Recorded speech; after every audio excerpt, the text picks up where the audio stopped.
अच्छी क्रिया में अपने को भूल कर भी कर्ता मत मानना, तो बुरी क्रिया कभी होगी ही नहीं। बात पकड़ो। यदि अच्छी क्रियाओं के कर्ता आप बनोगे तो बुरी क्रियाओं से बच नहीं सकते। अगर अच्छी क्रियाओं को देख रहे हो कि प्रभु करा रहे, तो बुरी क्रियाओं का संकल्प ही नहीं उदय होगा। अहम गलित हो गया तो अहम में ही तो सारे विकार रहते हैं। हर समय प्रभु के सामने कृतज्ञ रहो।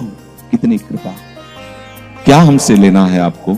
आपको पूर्ण काम हो, हमें इतना दुलार कर रहे हो। बलिहारी प्रभु, वो बार बार मन उनके चरणों में लूटता रहता है। प्रभु का विधान सर्वज्ञता से पास हुआ है। वो खूब आगे की, पीछे की, मध्य की सब बात सोच करके उन्होंने आपके लिए विधान किया है। पहले से उन्होंने आपका उस समय मंगल विधान सुनिश्चित कर दिया है।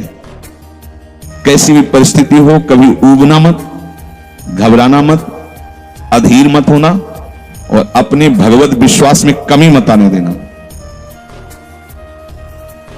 कैसी भी परिस्थिति हो, यह जरूरी है।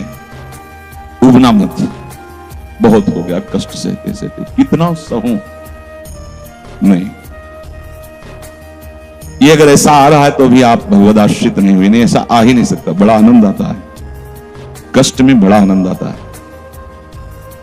पूरा का पूरा मन, इंद्रियां केवल प्रभु में होती है, क्योंकि कष्ट में कोई विषय की इच्छा तो होती नहीं किसी को भी। भारी पीड़ा है तो सब उसी में होती। जिसने अभ्यास किया है भगवत चिंतन का, आश्रय है प्रभु का, तो कष्ट में भाग के कहां जाएगा? उसी में तो एकदम तन्मय हो जाता है मन, इंद्रिया। आज जो आप भागवती का अभ्यास करते हो तो आपको पूर्वाभ्यास परेशान करता है ना, विषय चिंतन। और जिसने पूर्व में खूब भजन किया है तो आज विषयों के बीच में भी हो तो उसका भजन कैसे रुक जाएगा? सोचो जरा। आज आप खूब भजन की चेष्टा कर रहे हो पर पूर्वाभ्यास आपको विघ्न पहुंचा रहा है ना। ऐसे ही यदि आपने भजन का अभ्यास किया तो वर्तमान में कैसी भी दुखद विषयमयी कैसी भी परिस्थिति हो, वो कैसे रुक जाएगा? जब असद अभ्यास सत अभ्यास के बीच में प्रकट हो रहा है तो सत अभ्यास असत की सत्ता कैसे रहने देगा? इसीलिए जो भजन परायण जन होते, भारी से भारी विषम परिस्थिति में भी हर समय भजन करना नहीं होता, भजन नृत्य करता है, वो निहाल हो जाता है। सुख किसे कहते हैं तब आप जानेंगे। सुख का परिचय तब आप जानेंगे जब इतना भरोसा हो कि कैसी भी परिस्थिति हो, उबना नहीं, घबराना नहीं, अधीर मत होना और विश्वास में कमी मत आने देना। कब तक भोगूं, कब तक? ऐसे लोग हैं उद्दंडता करते हैं, पाप करते हैं, उनको बुखार भी नहीं होता। भजन में लगे लोगों को देखो, कितना कष्ट। ये क्या है प्रभु? कम से कम उनका शरीर स्वस्थ रखो तो आपका यश गा रहे भजन। उनका विधान सर्वज्ञता से भरा हुआ है। तुम अल्पज्ञ हो, तुम वर्तमान की बात सोच रहे हो। वो तीनों कालों को देखकर निर्णय करके परिस्थिति दिया, इसलिए मस्त रहो उनके भरोसे पर। कभी कई बार चर्चा की है प्रताप राय जी की, बचपन से भजन परायण थे, ईश्वर संपन्न घर था, भाई बहन सब खूब। कुछ दिन बाद माता पिता पधार गए, पूरा अधिकार। ऐसे भजन में डूबे रहते कि उनका व्यापार था कि जैसे कोई धन लेने के लिए आया तो उसके लिए कुछ गिरवी रखना होता था, आभूषण आदि, और जितनी आवश्यकता है आप धन ले जाइए और जब धन मिल जाए तो ब्याज सहित उसमें रख जाना और अपना सामान ले जाना। एक बक्सा रखा रहता था और वो आप माला लिए हर समय भजन करते हैं। बड़े वास्तविक आंतरिक वृत्ति से प्रभु में लगे थे। पर उनकी कुल परंपरा का यह व्यापार था। जैसे सदन जी की कुल परंपरा, तो कुछ गृहस्थ ऐसे महापुरुष जो अपने, भगवान भी कहते पर धर्मो भयावहा सुधर्मो निधनो श्रेया, पर धर्मो, वो जो वहां का काजी था उसने देखा कि बिना किसी प्रयत्न के बड़ा आनंद इनके चल रहा है, तो जलन होती। जो भगवत विरोधी जन, विमुख जन होते हैं तो जलन होती है। इसको दूसरे रूप में हम कह सकते हैं कि प्रभु अब उनके भजन का फल देना चाहते थे। दोनों बातें, परिणाम जान गए हैं, इसलिए हम कह रहे हैं प्रभु उनके भजन का फल देना चाहते थे। और वो वर्तमान से देखो तो वो द्रोही थे, भगवत द्रोही जन। 3 लोगों ने काजी से मिलकर कहा बड़ा सुख लूट रहा है, हम जाके देखा है बढ़िया काम बन जाए। वो देखता भी नहीं कि बक्से में क्या रखा गया। तो कुछ कंकड़ ऐसे झोली में, पहले थैली टाइप की झोली होती, गए प्रणाम किया और कहा हमें 10,000 रुपए की आवश्यकता है, यहां लिखो उसका तारीख दिन, और चेक भी नहीं करे। वो इतने विश्वास परायण भक्त थे, अभी तक ऐसा कुछ हुआ भी नहीं था। 10,000 रुपए, थोड़ी देर में दूसरा आ गया, थोड़ी देर में तीसरा आ गया, धन था। 2-3 दिन बाद एक आया, 10,000 का ब्याज, 10,000 रुपए। उनका अपनी जहां रखा हो निकाल लीजिए। थैली निकाली और 25 लोगों को पहले से काजी ने वहां भेज रखा था, सबके सामने डाला। देखो कितना पाखंडी है, हमारी सोने की सब जो आभूषण थे सब हटा के देखो इसमें पत्थर रख दिया। और वो पहले दूसरा आ गया, प्रताप राय जी आपसे ये 10,000 रुपए, ये आपका ब्याज का पैसा। उसे अरे हाँ मेरे भी सुनना, तीसरा है। फिर अब तो जितने गांव वाले थे जो श्रद्धा करते थे कि भक्त है, बड़ा उनका सम्मान था, सब उनके मुंह पे निंदा करने लगे। तिलक लगाए बैठे हो, कंठी बांधे हो, नाम जप करते, तुम्हें शर्म नहीं आती? तभी हम लोग सोचते थे कि कुछ करते हो रहे, इतना माला माल हो रहे हो, ऐसी बेईमानी तुम करते हो। काजी आ गए, उसने कहा तुम रिपोर्ट लिखाओ। रिपोर्ट लिखाई गई, बादशाह के पास रिपोर्ट पहुंचाई गई। उन्होंने कहा ऐसे पाखंडी को बंदी बना लिया जाए, सारी संपत्ति जब्त कर ली जाए। प्रताप राय जी ने जब सुना, अब आप मतलब पत्नी से कहा कि ठाकुर जी की सेवा में बाधा ना पहुंचे, तुम ठाकुर जी को लो, पीछे के मार्ग से निकल जाओ, कुछ भोग सामग्री आभूषण और ठाकुर जी को लेकर चले जाओ। पत्नी ने ऐसा किया, साथ एक बर्तन भी नहीं रहने दिया और उनको हथकड़ी डाल करके जेल में पहुंचा दिया, सब लूट लिया, सब नष्ट भ्रष्ट कर दिया। अब आप देखते जाओ। जब वहां पहुंचे तो जो विरोधी जन थे तो उन्होंने कहा कि ठाकुर के बहुत से आभूषण, बड़ी महंगी मूर्ति इनकी ठाकुर की, इनकी पत्नी, उसको तो आपने बंदी नहीं बनाया। सरकारी सैनिकों ने खोज की तो अपने मायके चली गई थी, वहां से उनको बंदी बनाया। ठाकुर जी को ला करके जहां धन का स्टॉक था वहां रख दिया, आभूषण सब उनके, दोनों को एक दूसरे हथकड़ी बेड़ी डाल। तो ठाकुर जी से एकांत में जेल में कहने लगे कि ये सब लीला तो हमें बर्दाश्त है, लेकिन आप जो हमारे प्राणनाथ हैं, आपको बंद कर दिया गया, भोग नहीं लगेगा, आरती नहीं होगी, आपको शयन नहीं करे, ये हमसे बर्दाश्त नहीं होता। प्राण हमारे ले लो, हम आपकी सेवा के बिना नहीं रह सकते। मुझे ये जो कुछ किया इस तो बर्दाश्त है, पर आप हमारे पास नहीं, आपकी सेवा नहीं, और जीवन भर कुल परंपरा से आपकी सेवा होती, नाथ ये मुझसे बर्दाश्त नहीं। विकल होकर के रोए तो वही गलबैया दिए प्रिया प्रीतम जेल में ही प्रकट हो गए, निहाल कर दिया। आगे जो बड़ा चरित्र है, हम ये बताना चाहते हैं कि देखने में तो हमें लगा कि देखो ऐसे महान भक्त के जीवन में कैसी परिस्थिति आई, पर परिणाम देखकर हम ये कह सकते हैं कि ये फल वृत्ति आई, पूरे जीवन के भजन का फल, कि सच्चिदानंद प्रभु का साक्षात दर्शन, साक्षात ऐसी महान स्थिति आगे उनकी वर्णन है। यह कह रहे कि ऊबो मत, घबराओ मत, अधीर मत हो, विश्वास में कमी मत होने दो। अब प्रभु ने क्या देखा कि इसे ना संपत्ति के हरण का दुख है और ना इसे किसी सम्मान नष्ट का, पूरे जीवन भर सम्मानित रहे, गांव के सब भगत जी हैं, सब मिटिया मेट हो गया, इस बात का कोई दुख नहीं, केवल मेरी सेवा का सुख। आगे चरित्र में आता है, फिर उन्होंने जो लीला की कि बादशाह चरणों में झुका, पूरी समाज के सामने उन तीनों ने स्वीकार किया मैंने कपट किया, फिर जय जयकार। ये तो उनके 1 मिनट का काम होता है, ये उनका तिनके को ब्रह्मा बना देना, ब्रह्मा को तिनका बना देना, ये उनका तो खिलवाड़ होता है। इसलिए कभी विश्वास कम मत करना, क्योंकि ऐसी परिस्थिति आ सकती है कि आपको लगेगा कि अगर भगवान होता, मान लो वही थोड़ा सा नकारात्मक सोच कर ली जाए कि ऐसा क्या, जीवन भर आपसे प्यार करके भजन इतनी भारी बेइज्जती, ऐसा ऐसा। भक्त अगर ऐसा चिंतन करता तो शरणागति नहीं, क्योंकि शरणागति में विपरीत चिंतन की जगह नहीं होती, शरणागति में संशय नहीं होता। उसकी कृपा के असंख्य रूप हैं, वो आवश्यकता अनुसार जब जहां जैसे चाहेगी वैसा रूप रख लेगी। और आप शरणागत हैं तो आपके लिए अब कृपा के सिवा कोई दूसरा होगा नहीं। बैठा लिए हृदय में, आप प्रभु के शरणागत हैं, अब आप पर कृपा ही कृपा होगी। पर लिखा हो कि कृपा असंख्य रूप धारण कर सकती है, कोई भी रूप उसका हो सकता है। अब आदर करना, अब आपके जीवन में केवल कृपा होगी। शरणागत है पर उसका आदर करना। प्रभु के कृपा में, विधान में जो संदेह कर बैठता है, विरुद्ध चिंतन कर लेता है, तो उसको कृपा छोड़ती नहीं है, उसके लिए कृपा भयानक रूप धारण करती है और घेर करके उसको कृपा सिंधु से मिला देती है।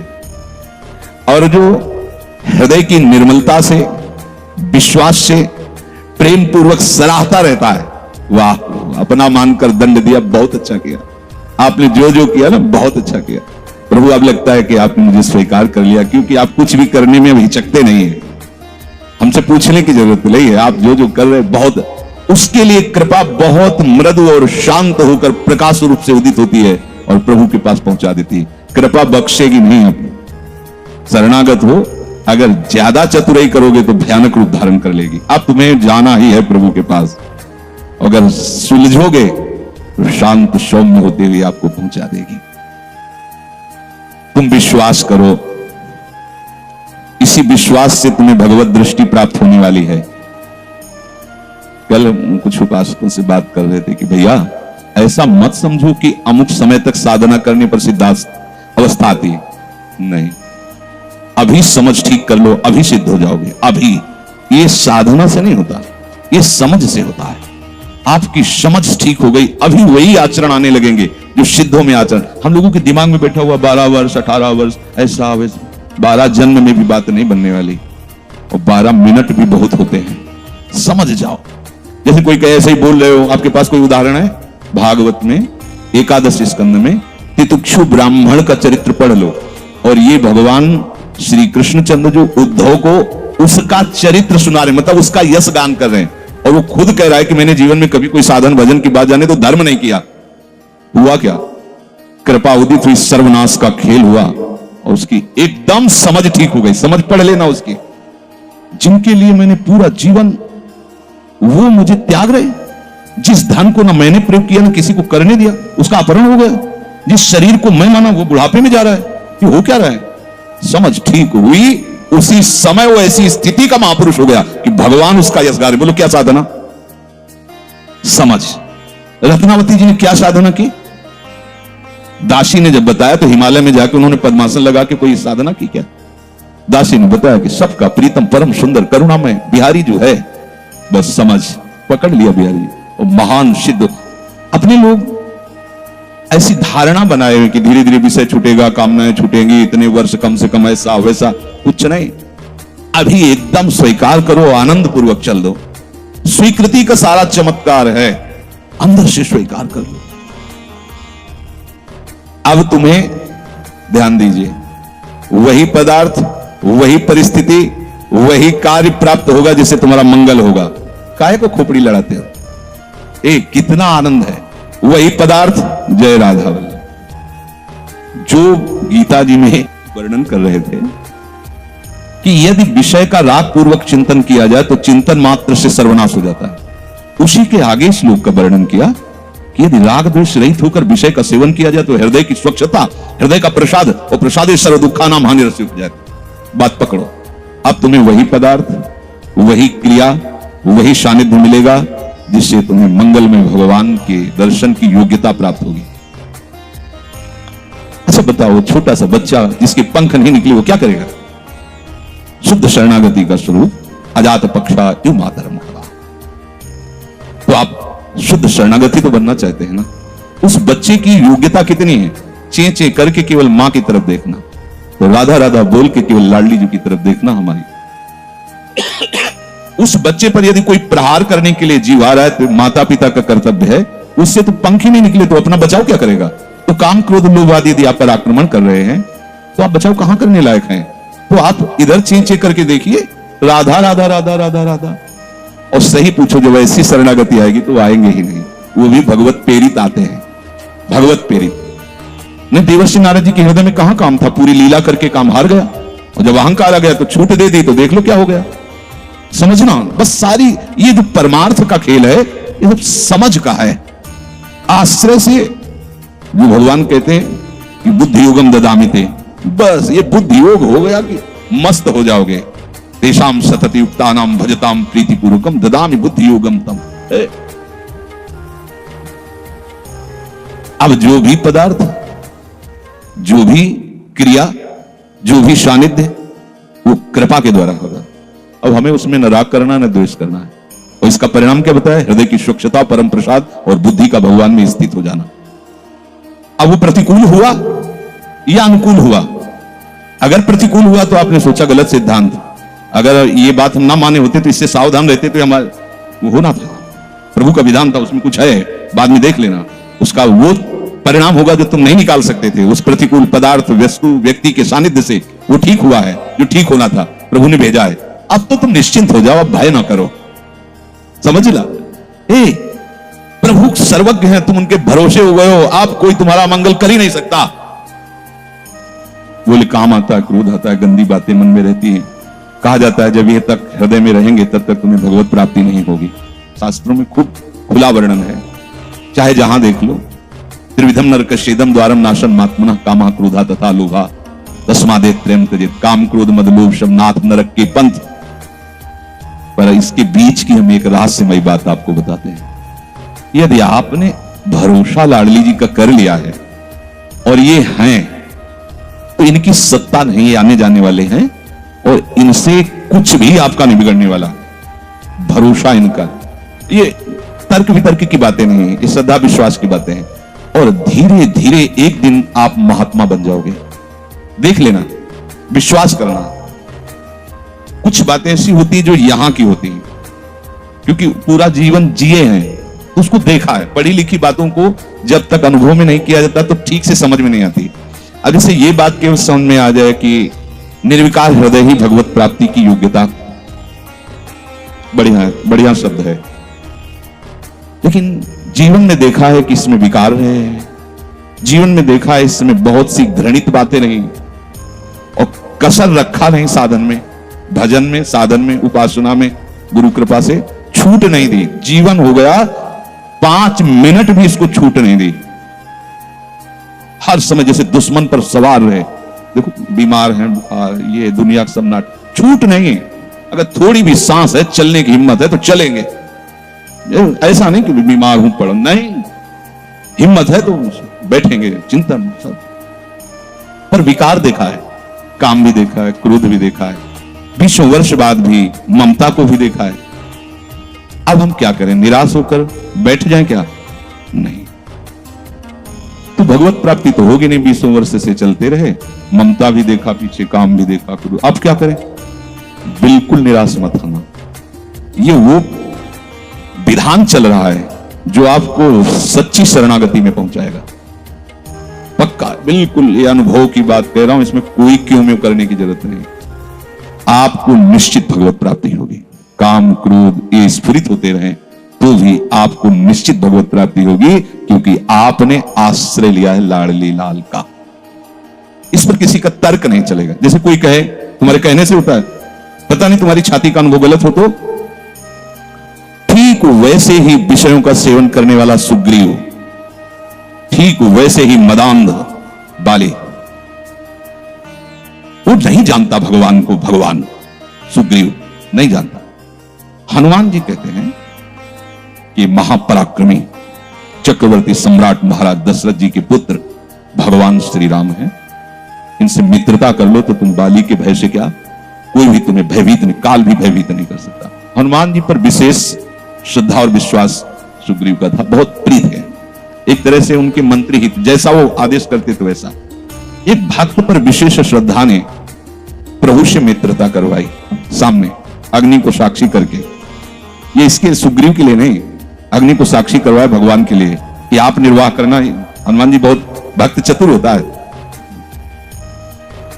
फिर भी वो कह रहा कि ये मार देंगे बाली को। हनुमान जी कैसी बात करते हो, उन पर संशय करते हो? बोले नहीं, अगर ये हमारा संशय मिटा दे तो मैं भय रहित हो जाऊं। क्या? ये ताड़ के वृक्ष हैं, एक बाण में ही एक दुंदुभी राक्षस जो क्या था, उसकी अस्थियां और ताड़ को बेच दें तो मैं मान लूंगा कि बाली को मार सकते हैं। भगवान का अमोघ भाव, हा मेरे प्रीतम, ये भक्ति है। एक महान भागवत शरणागत करवा रहा, एक महान भागवत, लेकिन वो अपनी हर बात में प्रभु को जब खरा देख लेता है, वो अपना कहीं खरा नहीं है।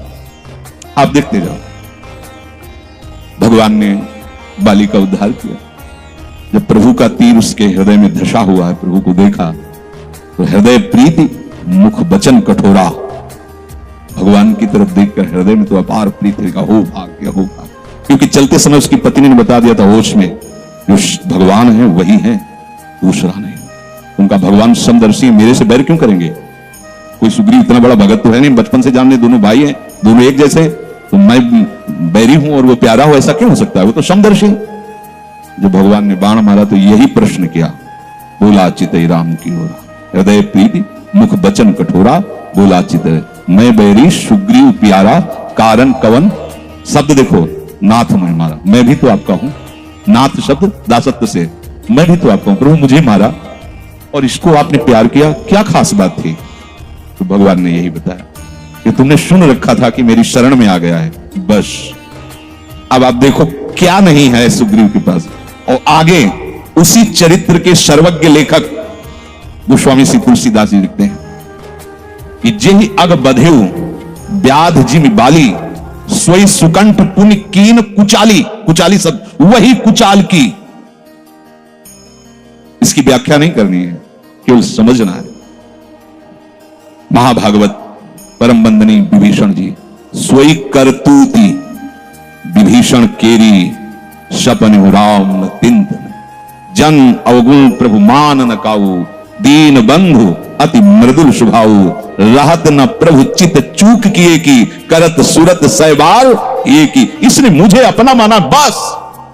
और ये तो हरि का स्वभाव वर्णन किया।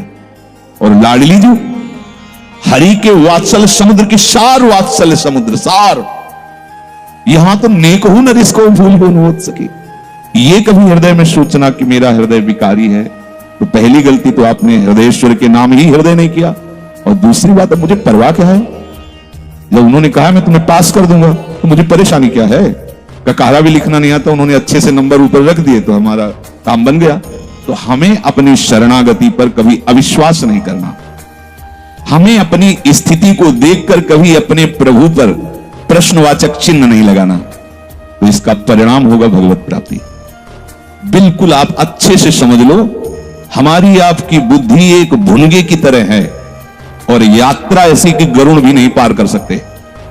जाना वहां है जहां गरुड़ भी नहीं पार कर सकते। चाहे जितना उड़ान उड़े, आकाश का ओर छोर नहीं, जहां भी जाएंगे आकाश मिलेगा। भुनगा कितना उड़ेगा? अब क्या करें?